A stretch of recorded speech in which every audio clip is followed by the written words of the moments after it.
Today, I'm going to reveal the 6 hidden signs that show she's with you for your wallet, not your heart.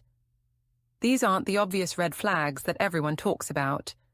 These are subtle, sneaky patterns of behavior that often go completely unnoticed until it's far too late. These signs operate under the radar, disguised as normal relationship dynamics, but they reveal a much darker truth about her real motivations.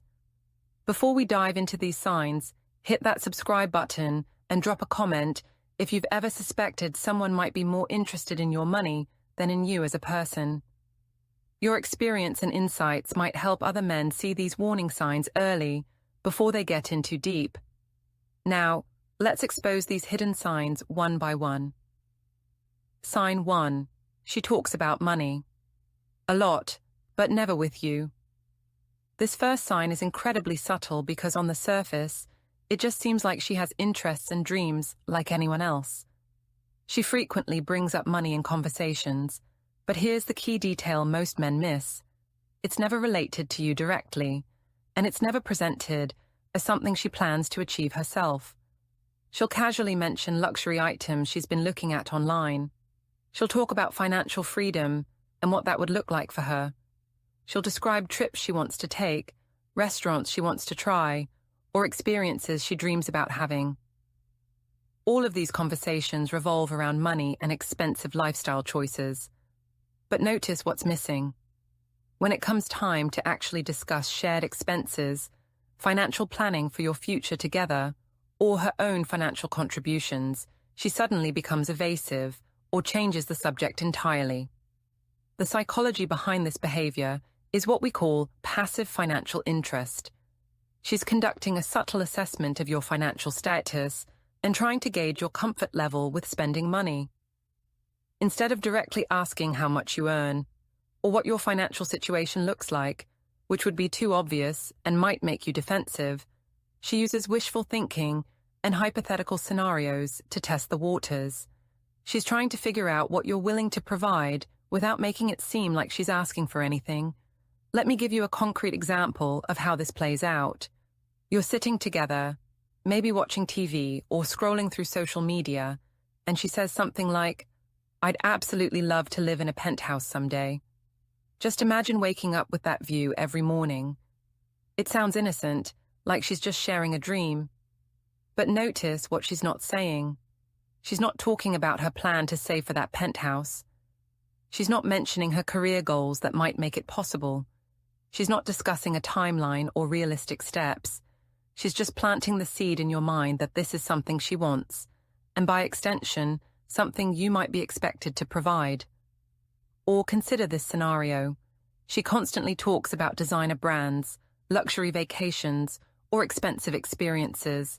But when you mention splitting the cost of groceries or discussing a budget for shared activities, she becomes uncomfortable or dismissive. The money conversation is exciting when it's about what she wants to receive, but boring or awkward when it's about actual financial responsibility. This disparity reveals everything about her true priorities. Sign 2. Her needs always seem to be financial, not emotional. This sign reveals itself over time as you start noticing a pattern in what she asks from you. Every woman has needs in a relationship. That's perfectly normal. But pay close attention to what kind of needs she expresses and how she frames them. She always seems to need something material or financial. Maybe it's the latest smartphone because hers is too slow. Maybe it's a weekend getaway because she's so stressed from work. Maybe it's a new outfit for an upcoming event. Maybe it's even a loan for what she calls an emergency, though these emergencies seem to happen with suspicious regularity. The common thread is that all of these needs have price tags attached to them. Now, contrast that with emotional needs. When does she ask for reassurance about your relationship? When does she seek comfort through conversation and presence, rather than purchases? When does she express that what she really needs is quality time, deep conversation, or emotional intimacy? If you're honest with yourself, you'll probably realize these emotional requests are rare or completely absent from your relationship. The psychology at work here is emotional disengagement masked as neediness. By constantly shifting her needs into the financial realm, she ensures that you stay busy, focused, and feeling responsible for her well-being, but only in monetary terms. You begin to feel needed and important, but it's a false sense of importance. You're not needed for who you are, you're needed for what you can buy. You're not her emotional partner, you're her financial solution provider. Here's how this typically manifests in everyday life.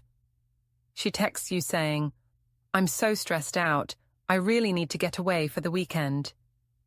Your immediate thought might be to suggest talking about what's stressing her, or spending quiet time together, or helping her problem solve whatever's causing the stress.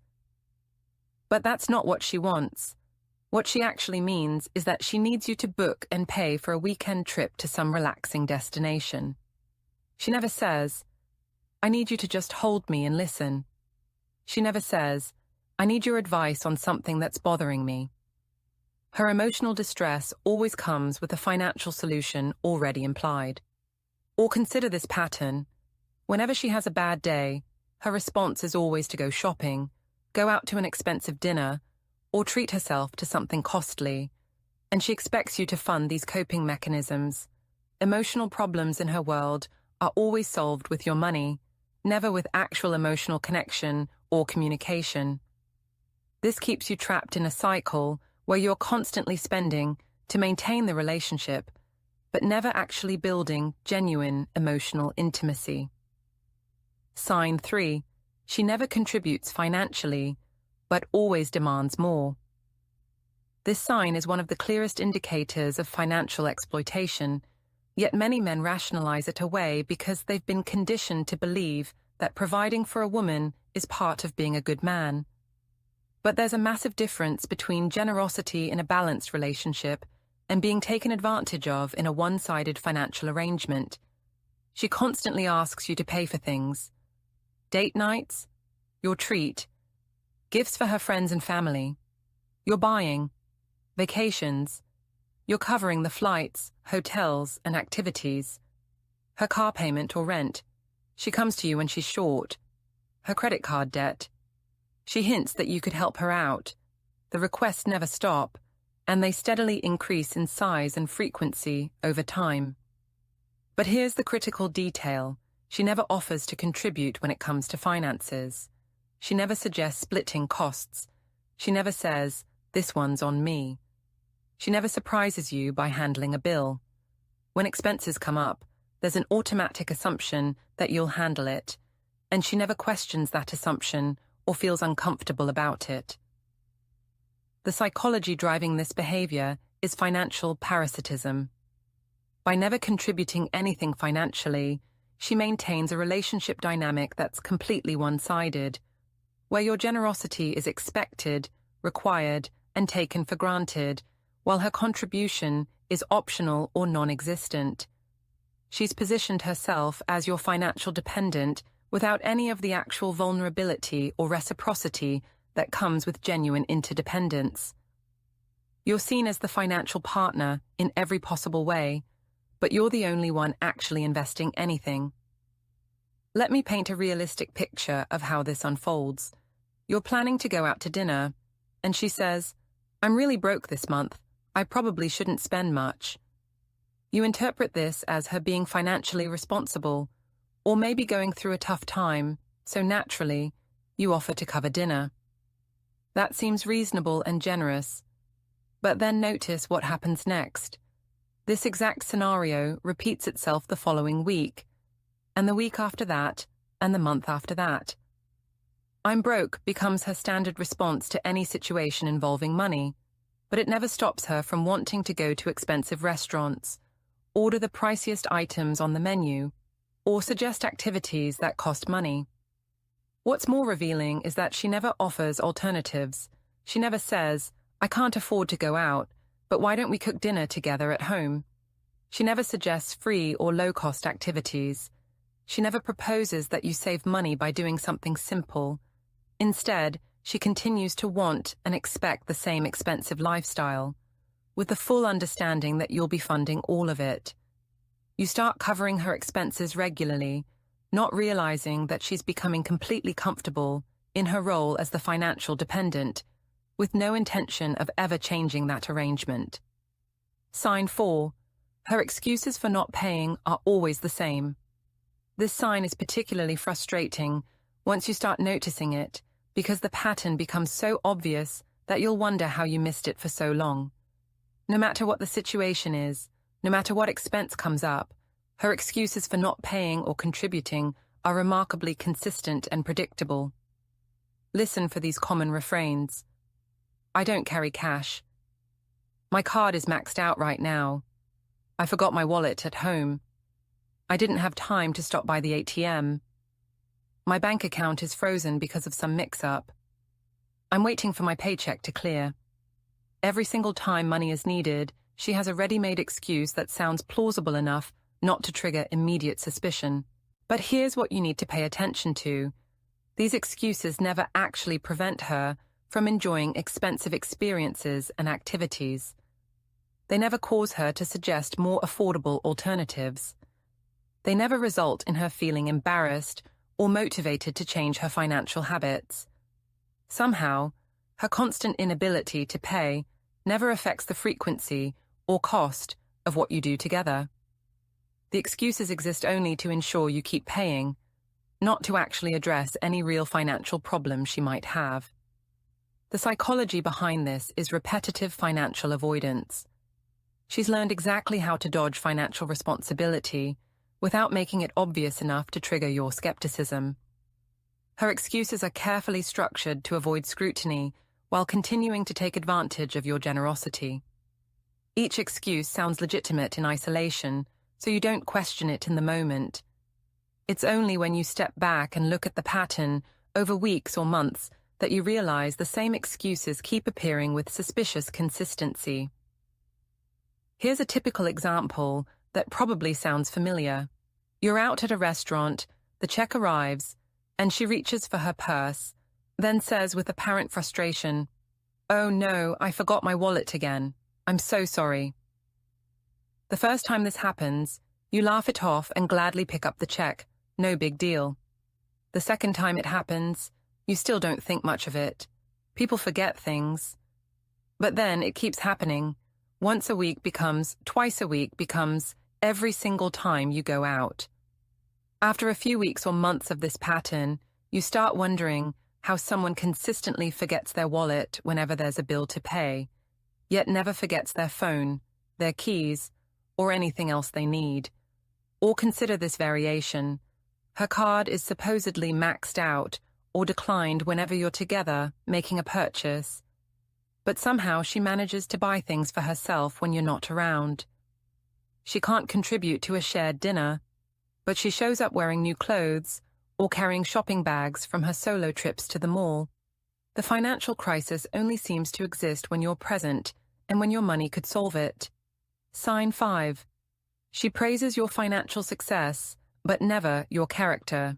This sign reveals where her true interest lies by showing you what she chooses to acknowledge and celebrate about you. In a genuine relationship, your partner should appreciate you as a complete person. She should recognize your kindness, your humor, your intelligence, your efforts, your growth, your values, and your character. But when a woman is primarily interested in your wallet, her compliments and praise focus on a very specific aspect of who you are. She never or rarely compliments your personal qualities, your efforts to be a better person, or your character growth. But she's remarkably quick and enthusiastic about praising your job, your salary, your earning potential, your investments, your financial decisions, or your ability to provide material things. Her admiration is laser-focused on your external financial value rather than your internal human worth. The psychology at work here is value-based admiration rather than character-based love. She understands that compliments make people feel good and create emotional bonds.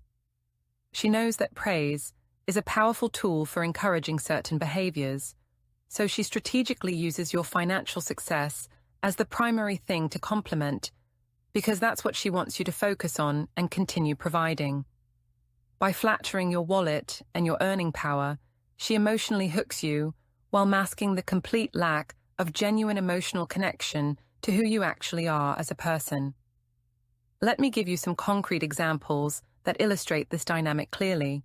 She tells you, "You're so impressive, not many men have your drive to make money."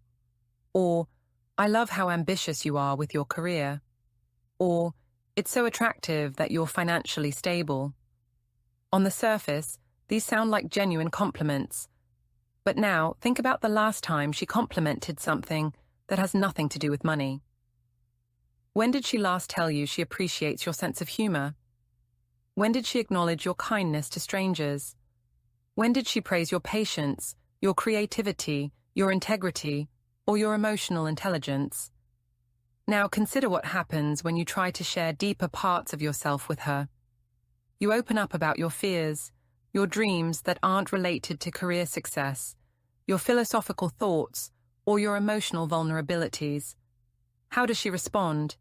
If she's primarily interested in your wallet, she'll brush these moments off, seem disinterested, change the subject quickly, or give minimal responses that show she's not really engaged. She's present for the financial conversations and the discussions about your professional success, but absent for the conversations about your inner life. This disparity shows you exactly what she values about you. She's dating your bank account, not your soul. And the tragedy is that many men start believing that their worth as a partner is indeed tied to their earning power, because that's the only aspect of themselves that receives consistent validation and attention in the relationship. Sign 6. She never talks about future goals. Only about luxury wants. The final hidden sign reveals itself in how she envisions and discusses the future. When two people are building a genuine relationship, they naturally start talking about shared goals, mutual dreams, and how they can build a life together. They discuss values, priorities, compromises, and realistic plans. But when a woman is with you for your wallet, her version of the future looks completely different. She never talks about building a life together in any meaningful sense. She doesn't discuss your shared values or how you might navigate challenges as a team. She doesn't mention emotional goals, like deepening your connection or growing together. She doesn't talk about partnership in the true sense of that word. Instead, whenever the future comes up, she only talks about the lifestyle she wants to live and the luxury items she wants to acquire. Her future vision is filled with expensive cars, designer wardrobes, luxury vacations to exotic destinations, living in upscale neighborhoods, dining at high-end restaurants, and surrounding herself with status symbols. She talks about these things with excitement and detail, but notice what's missing. She never considers how pursuing these expensive wants might impact both of you as a couple. She never discusses budgeting for these goals together. She never mentions what she'll contribute to making this lifestyle possible. There's just an implicit assumption that you'll be funding this dream life she's describing. The psychology behind this is materialistic planning. Her primary focus isn't building a life with you as a partner. Her focus is securing a life that you can fund. Her future revolves around acquiring possessions and experiences, not around shared emotional growth, mutual support, or genuine partnership. You're not really part of her future vision, except as the financial means to achieve it. Here's how this typically sounds in real conversations. She says things like, "I can't wait for the day when I can buy my dream car," or "I'm going to have the most amazing shoe collection," or "Someday I want to travel to every luxury resort in the world." Notice the language? It's all I statements, not we statements. She's not saying, "I can't wait until we can afford to travel together," or "Let's work toward building a comfortable future." She's describing her individual desires and dreams, with the unspoken expectation that you'll be financing them. Even more telling is what happens when you try to have realistic conversations about the future. If you bring up financial planning, saving for retirement, budgeting for major life expenses, or discussing financial priorities as a couple, she becomes disengaged or dismissive. Those conversations bore her or make her uncomfortable because they require acknowledging financial reality and mutual responsibility. She's only interested in dreaming about spending money, not in planning how to manage it together.